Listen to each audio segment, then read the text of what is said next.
Livi La Baignama. This is the fourth and last Sunday of our Advent season, and this time it is Joseph that comes to us to help us prepare a place in our lives for the child that is born for us. As you know, before living together, Joseph and Mary, she is found to be with child. And while the Gospel doesn't tell us what Joseph thought about it, what we know is that at a certain point, he decided to divorce her informally. Then comes a very, at least to me, a very powerful moment. The Gospel says that he had already made up his mind to do so when the angel of the Lord appeared to him in a dream, saying, "Joseph, son of David, do not be afraid to take Mary as your wife." And Joseph, having understood that this is God's plan, is ready to change his own, accepting all the consequences. In this way, he also makes Jesus a descendant of David, as Paul mentions in the second reading to the Romans. What Joseph does is not little. Think about it. In the first reading from the prophet Isaiah, King Ahaz is told to ask for a sign from God, showing that he is with him.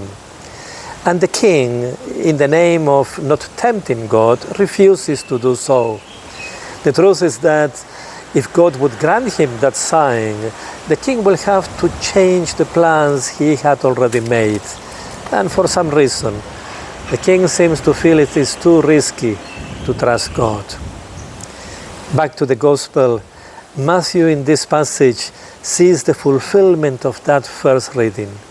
Jesus is indeed the Emmanuel, God with us. Familiar words, we will hear them again at the end of the Gospel, when the risen Lord would say, "I am with you always until the end of time."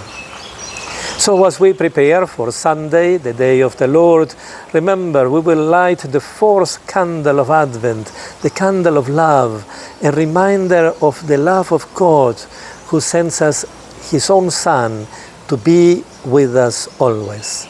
You might want to take time and reflect on how you experience God's presence always, daily, in your own life. And you might want to invite Joseph in your prayer to be with you and help you see if, like him, you are available to God's plans in your life, or if you prefer to play it safely but making your own, like the king did in the first reading. Wish you a blessed and joyful last Sunday of Advent.